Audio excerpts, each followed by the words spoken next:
Hey everyone, I'm Sara Harberson. I'm America's College Counselor.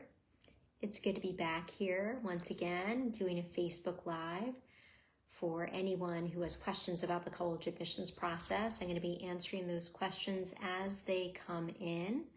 So I just want to make sure everybody has a chance to jump on and begin to ask questions. I hear from students during these Facebook Lives, parents, even school counselors, and anyone who's helping a student go through this process. This is a busy time for high school seniors. Obviously, May 1st is National Decision Day, so those students that have been admitted to colleges are trying to make a final decision unless they already know. So I'm happy to answer questions about acceptances and wait lists and appeals and admitted student programs.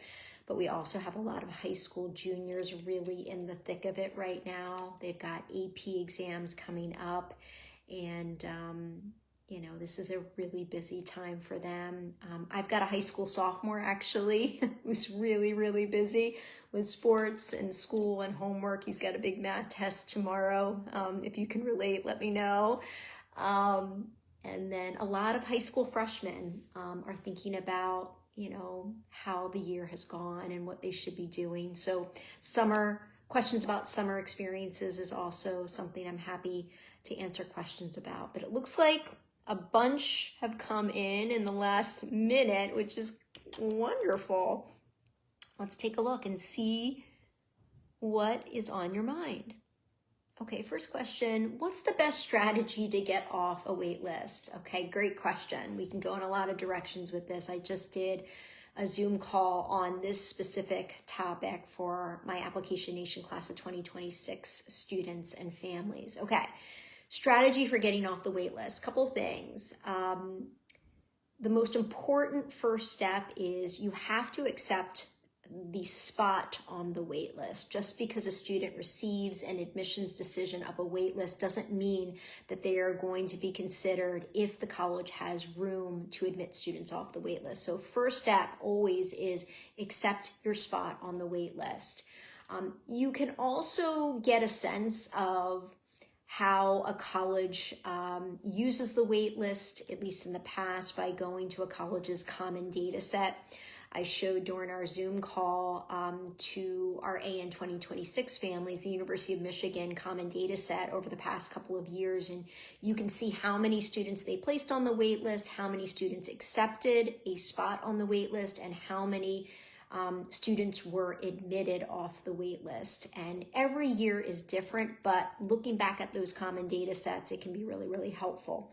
When you're looking at a common data set, if you're looking for admissions data, you're going to go to section C, and all of that information is provided by the college or university, so it's the best source of information.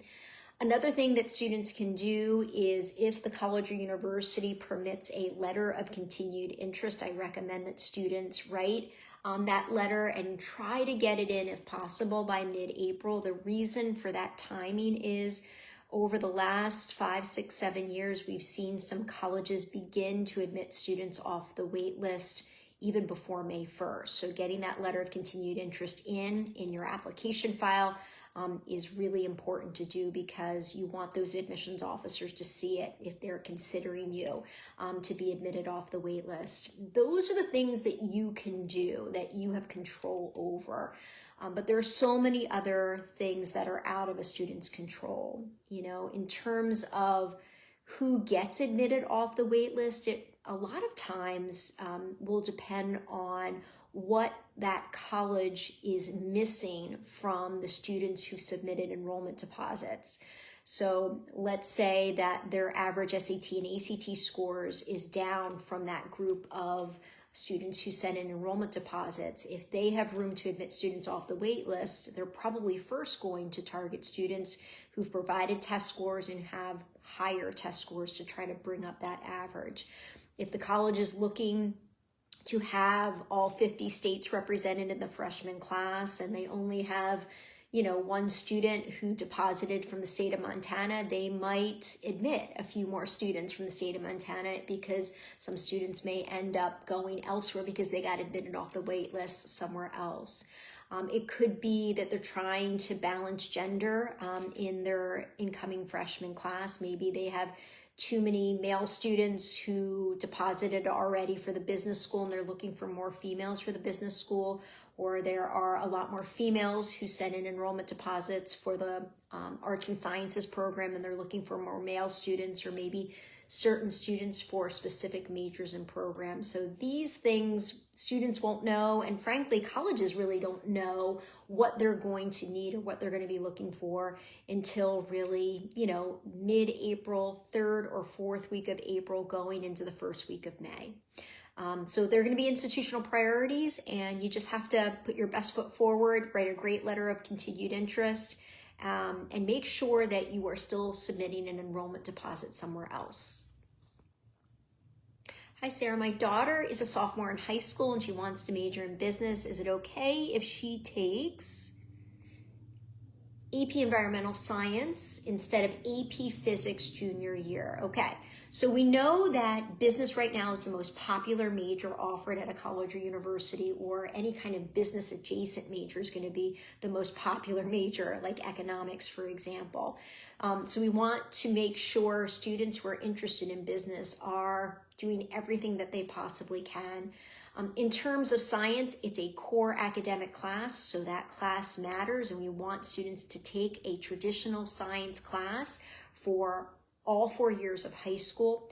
But for any student looking at more selective colleges, we want a full year of biology, a full year of chemistry, a full year of physics, and then for the 4th year of high school, they can take an additional science class. Obviously, the APs are going to be ideal if the student is applying to the more selective colleges. I don't have a problem with your daughter taking AP Environmental Science as a junior, as long as she's already taken biology and chemistry and plans to take physics or AP Physics senior year. So AP Environmental Science is still considered a traditional science class. If I have a student who is very serious about listing a science major or an engineering major, I probably would avoid AP Environmental Science because those admissions officers would much rather see AP Physics C or AP Biology or AP Chemistry. But for a non-science or non-engineering major, you can definitely take AP Environmental Science for one of your 4 years. And obviously that would be a really important class if you're interested in listing environmental science or environmental studies as your major. How can a student discover the school endowment number? Okay, endowment is really important because that shows a lot of financial health for a college or university. It's interesting. I was actually Googling this last night for a couple of colleges and universities, and not every college will make this officially public on their website, but there are usually some good sources out there that are going to give you a sense of the endowment. I think when I was a high school student, I don't think I understood what endowment was, but obviously the bigger the endowment is, the more resources the college or university has, and that can translate into the student experience. Is it okay to ask for a recommendation letter from an adult mentor with whom my son has spent hours working in a FIRST robotics club? The mentor is highly decorated in FIRST robotics world. Okay, a couple things. If a college or university requires letters of recommendation, you really want to focus on core academic teachers, ideally from junior year. Sometimes a sophomore year teacher is okay. Sometimes a senior year teacher is okay. But those core academic teachers are going to be teachers that teach students English, math, science, history, or social studies, and a language, whether it's a world language or an ancient language. there are going to be a handful of colleges or universities that will permit a non-academic teacher to write a letter of recommendation. Let me think of a few for you. I definitely know the University of Pennsylvania, one of the letters needs to come from a core academic teacher, but the second one, for example, can come from a non-academic teacher. It could be someone, an adult in the student's life, for example, but that's pretty unusual. There are, though, going to be a lot of colleges and universities that say that you can send in optional letters of recommendation. I can tell you pretty frankly that those admissions officers very rarely will read those letters of recommendation. So just keep that in mind. That's why I tell students to really focus on building relationships with those core academic teachers. So can you send in that extra letter of recommendation from the robotics mentor if they are a really big name in the field? You can, but two things. There's a very good chance that letter may not get read. And number two, an admissions officer may not know the stature of that individual in the robotics field. Okay. Next question, UVA merit question. Can you use the Tulane Honors Invitation and the 80K Founders Award for 4 years as a gentle, appropriately phrased request for merit at UVA? Okay. This is a good question because we have a lot of high school seniors. They have all their acceptances in hand. And if they're lucky, maybe they've gotten some merit scholarships as well. Some colleges and universities will permit or entertain a merit appeal, which basically means that you can send in an appeals letter to the admissions office saying, you know, I really want to go to your institution, but you didn't give me a merit scholarship, but your peer institution in another state that what a lot of students, overlap with, that college gave me, let's say, a $10,000 scholarship a year. I would really like to go to your school. Will you consider giving me more merit money or a merit scholarship in general? Yes, you can do that at certain colleges. Some of these colleges will consider them, entertain them, negotiate with a student and their family, but it's very difficult at UVA because they don't have the merit scholarship program that Tulane does. I could be wrong, but this merit scholarship program at UVA is quite limited. I can only think of maybe the Jefferson Scholarship. There might be more, but the Jefferson Scholarship is a full ride. But that is a very selective committee process, and only a handful of students get it. So Tulane is going to be more generous with merit. There are some other colleges like that. I would say Case Western is pretty generous with merit. University of Miami is generous with merit, but I wouldn't call UVA generous. And because they're a public institution and Tulane is a private institution, and they don't have the kind of merit scholarship program that Tulane does, I don't know if you're going to see success, at least with UVA, but it could work with some other colleges. I was accepted into 2 summer programs, but they are the same week, so I needed to pick one. Is it better to attend the Governor's School for Piano, not my major, but more prestigious, or the Washington, D.C. Youth Tour sponsored by the Electric Cooperative?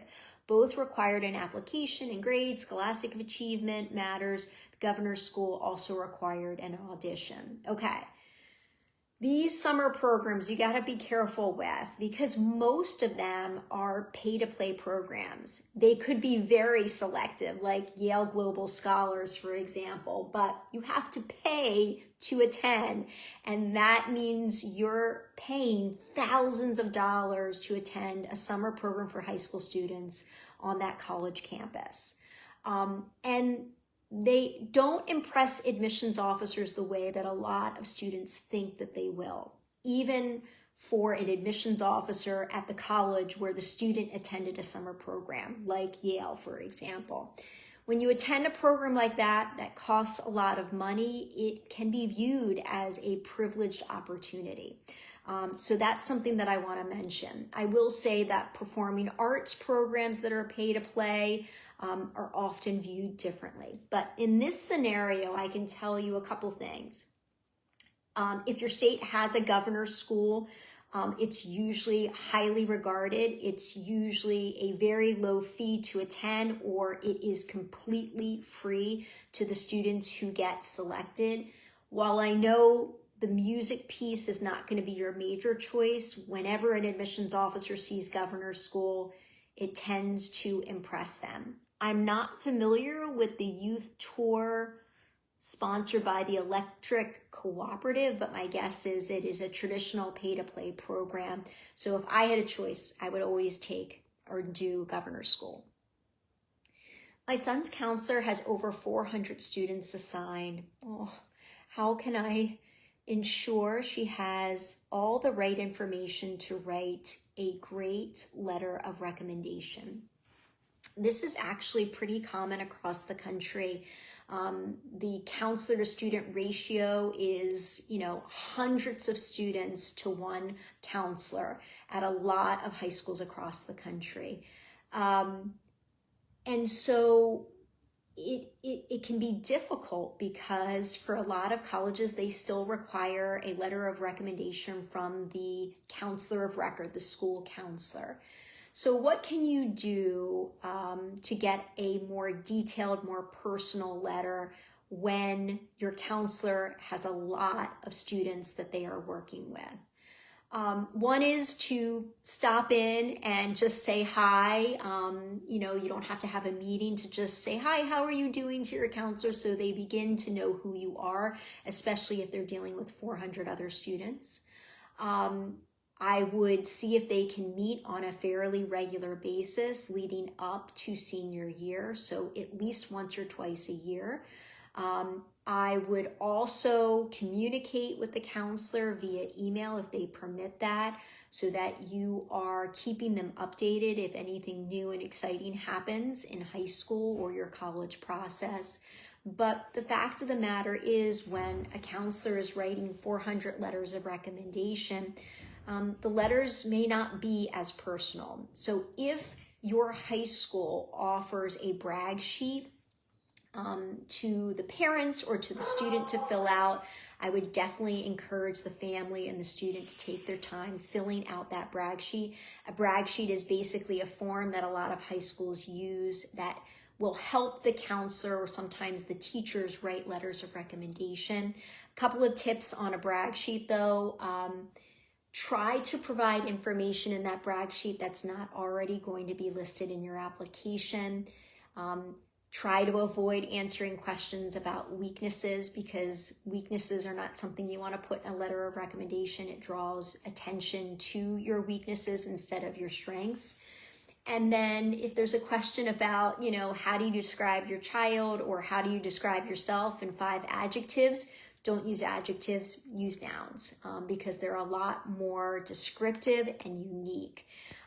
Any answer that you give on a brag sheet could absolutely be lifted and used in that counselor's letter of recommendation. So that's why I encourage students to take time filling them out, or the family to take time to fill it out. But the last thing that I will mention is,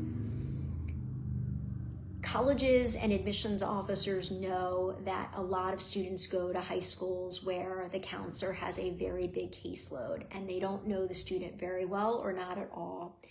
And so there is a growing number of colleges and universities that are no longer requiring the counselor recommendation letter, or at the very least, if it's required, they recognize that they're not going to get a detailed letter from the counselor in that situation. What it means, though, is that it can put more pressure and more value on the letters of recommendation that come from the teachers. So if you don't think your counselor is going to be able to write a personal, detailed letter of recommendation for you, make sure you choose those teachers wisely and get to know them and build a relationship with them before you actually ask them for a letter of recommendation. You want to see them during office hours. You want to talk to them about your academic interests. You want to talk to them about different things that you're learning in the classroom. And that can really contribute to a very strong letter of recommendation. Do you think schools like the University of Richmond will reinstate the SATs in the next 2 to 3 years? Good question. We are seeing a growing number of colleges and universities reinstate SATs and ACTs for the admissions process. A lot of those schools are highly selective institutions or very selective institutions. So a lot of private, highly selective institutions have reinstated testing. A lot of very selective public institutions have as well. Do I think the University of Richmond will reinstate? I think all of these schools could be tempted. I would guess that Richmond might remain test optional. I think it fuels their applicant pool. I think that while they are highly selective, they are a little bit more focused on the student, holistically speaking. So my guess is that they will keep it because most of all, it benefits them and their applicant pool.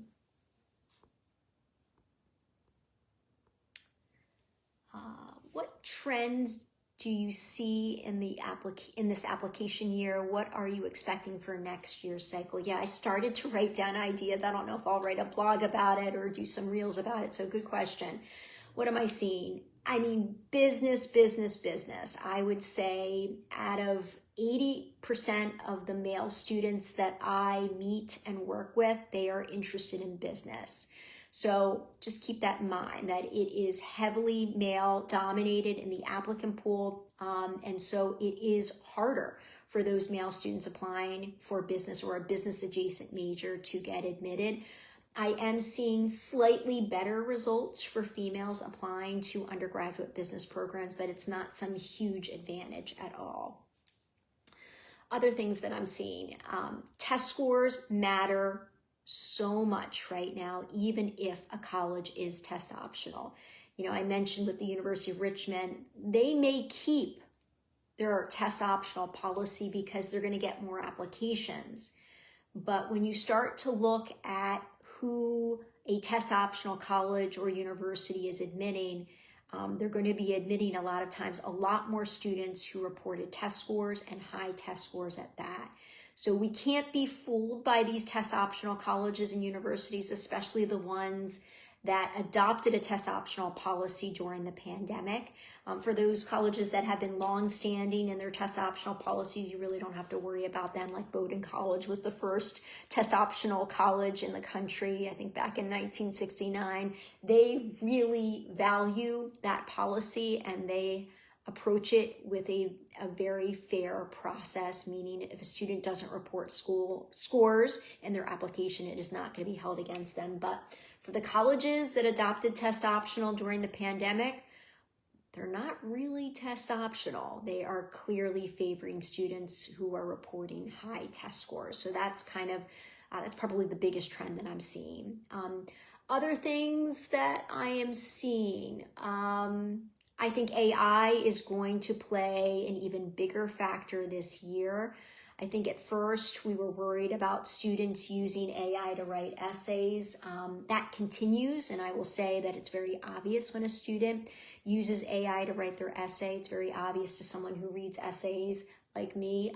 So admissions officers are going to be able to spot it immediately, and at some point they're probably going to be using software to detect whether or not a student used AI.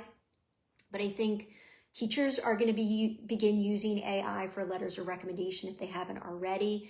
Colleges will be using AI to really sift through these large applicant pools, and they will be very focused on objective criteria like students' GPAs, class rank, and test scores. So those are some trends that I'm seeing. I'm also seeing, interestingly this year, There are a growing number of institutions that are deferring students from their early round, like early action to regular decision or early decision to regular decision, and then they're waitlisting them in regular decision, which is something that is looked down upon in our industry. Colleges should not be stringing a student along throughout their whole senior year, but we are seeing a number of colleges and universities do that this year. University of Virginia, what are you doing with that? They deferred, obviously, a lot of students from their early rounds, and then they waitlisted a ton of students in regular decision. So UVA, I'm watching you. Hopefully you'll be admitting some of those students off the wait list. If not, it really puts into question why a college would do that to a student and string them along throughout their whole senior year. So those are some trends I'm seeing. Great question, though.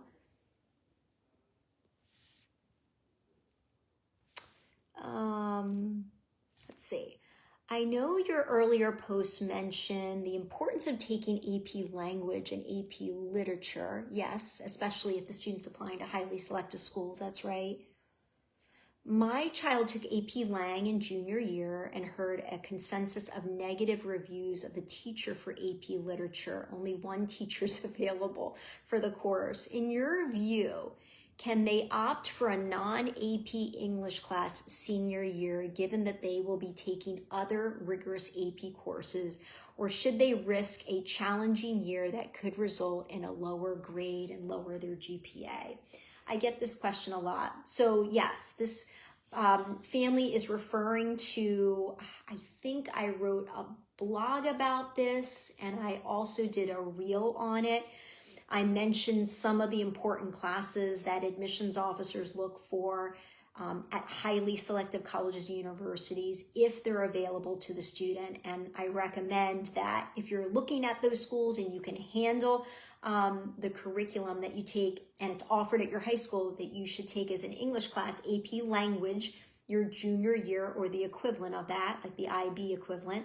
And for senior year, AP literature. Those are kind of staple classes for the competitive students who are getting into those highly selective colleges and universities. If you hear that a teacher, whether it's AP Lit or AP Calc or APUSH, whatever class it is, if you hear that the teacher is quite challenging and that's the only teacher that offers it, that teaches it, here's some things to consider. What grade do you think you will get in the class? And if it's a senior, knowing that some colleges will look at first quarter grades and definitely first semester grades, especially if you're applying in the early round, those first quarter grades can matter. What grade do you think you will get for that first quarter or that first semester for AP literature? If you can get a B or higher, it is important to take that challenging class and that challenging teacher. If you are worried about getting a B- or lower, then I would consider an alternative class at your high school. The other alternative is that you can consider taking AP literature online from an accredited high school, like, for example, Apex or Laurel Springs, for example. Those are two accredited online high schools, and they probably offer AP Lit because it's such a popular class, and you can take it online. Will the admissions officer wonder why you took it online versus your high school? Yes, they will, unless there's a scheduling conflict and you make that scheduling conflict clear in your application. So there are pluses and minuses here. But generally speaking, most admissions officers are going to be looking for AP Lit senior year if it's a highly selective college or university. Sometimes you can get away with it if you're applying as a STEM major or an engineering major by not taking that class, but still a lot of those students still take it. So it's an important class. If you think you can get a B or higher, I would still try to take it. If you're really worried about the class, take a different class at your high school, but you could consider an online high school class as well.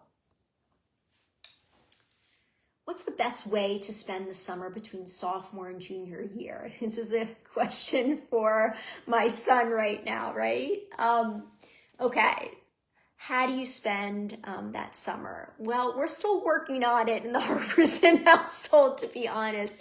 It's hard because it's hard to get a paid job when you've just turned 16 or you're still 15, but that's a possibility. It also can be a chance for you to do something productive where it's an unpaid experience, whether you're volunteering at an organization. That can be a great experience. But I also want students between sophomore and junior year to spend that summer beginning to do test prep so that they are prepared to take the SAT or ACT their junior year. So I'll give you an example about what my son is doing currently, or what his plan is for the summer and what we're hoping to secure in the next couple of weeks or next couple of months. But, he's an athlete, so he is swimming every single day for his summer swim team. He's also playing tennis because he's a tennis player as well. So that takes a big chunk of his time. And if you play a sport or have an independent hobby, you're going to want to do it every single day if you love it. So that takes up part of his day. But he has his afternoons free for the most part. So we're looking at local museums that are located in our community where he can volunteer, because a lot of times they will bring in volunteers that are, young adults. He's also going to be volunteering at his high school. His high school does really like a summer academic camp for students in our community, and he's going to be volunteering there as well. So those are some things that he's going to be doing. I don't feel like he has to get a paying job this summer. He's in a fortunate position where he doesn't have to earn money this summer, but he probably will need to do that next summer. And so you have a little bit of wiggle room, but I would try, if you can, if you're going to do, whether it's something paid or unpaid, if it lines up with your academic interest or the major choice that you're thinking about, even better. But a lot of times that summer opportunity that aligns with your major choice doesn't happen until the summer before senior year. So do your sport, do your hobbies, hang out with your friends. If you can't get a paid position, volunteer, do something else besides that. And also make sure that you're prepping for the SAT or ACT. That's the best summer to begin test prep. Have things turned upside down a lot with college admissions? Would it be advantageous to be a top achieving student from an average public high school with less extracurriculars and APs, or attend an independent school with name recognition and limitless choices? Thank you for your time. This is the age-old question, right? If you were to ask me this question going back 30 years ago or more, I would tell you that a student who goes to an independent school, a private high school or a boarding school, usually would have had advantages in the admissions process, especially if they were looking at the more selective colleges and universities. There were a lot more resources. College counseling was very robust, or has been very robust at those schools. And traditionally, the more selective colleges have been more generous to students coming from independent schools because of knowing where they're coming from and the curriculum and the level of education. But that chapter is closing in college admissions. It doesn't mean that you can't get an advantage if you go to an independent school, or especially some elite boarding school. But nowadays, colleges and universities have to be really careful. They have to make sure that they are not giving advantages to students who go to one school over another, at least theoretically speaking. So the thing is, if you are looking at those highly selective colleges, you really have to be at the top of your class, whether you go to a public school or an independent school. You have to be taking as many AP classes as you can, especially junior and senior year. And you need to be pretty engaged extracurricularly. And if you're not a major leader at your high school, you want to have major impact to be really competitive. So I wouldn't say, the high school is the, deciding factor for colleges. It's really what's in that student's application now more than ever before.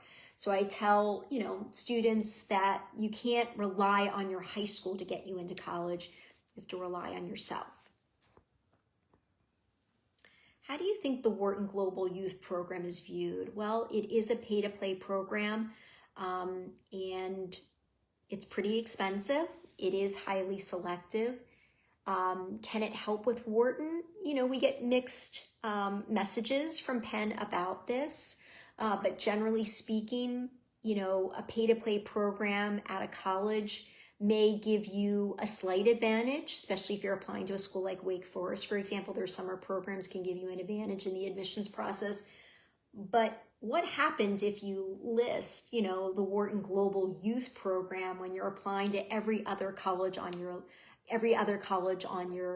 list? They're going to think or assume you want to go to Wharton. They're going to think or assume you are not as interested in that institution. So you have to be really careful with these programs. They may help you with that one specific college or university. They may not, actually. At least when I worked at Penn, we did not give students advantages who attended the summer programs. But you can't put all of your eggs into one basket. You can't do a summer program because you think it's going to help you with that one college.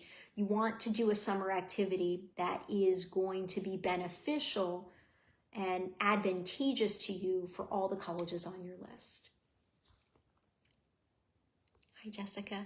I see some familiar names here.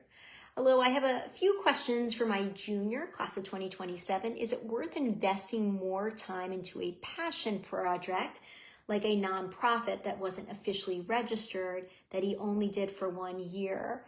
After what score should you stop investing time into the SAT? My son's score is a 1520. Well, if your son has a score of a 1520 and he's a current high school junior, that's a really great SAT score already. Depending on what state he's coming from and his background and what major choice he's listing on his applications, might not hurt to take the SAT again if he really is interested in those highly selected colleges, because the average SAT and ACT scores for highly selected colleges continues to increase. But in terms of a passion project, I think there are certain trends that happen in my industry. I can remember about 15 years ago, 20 years ago, and all of the business applicants started creating their own businesses. And then about 10 to 15 years ago, a lot of students started creating their own nonprofit organizations. So I think you have to be really genuine with whatever you decide to do.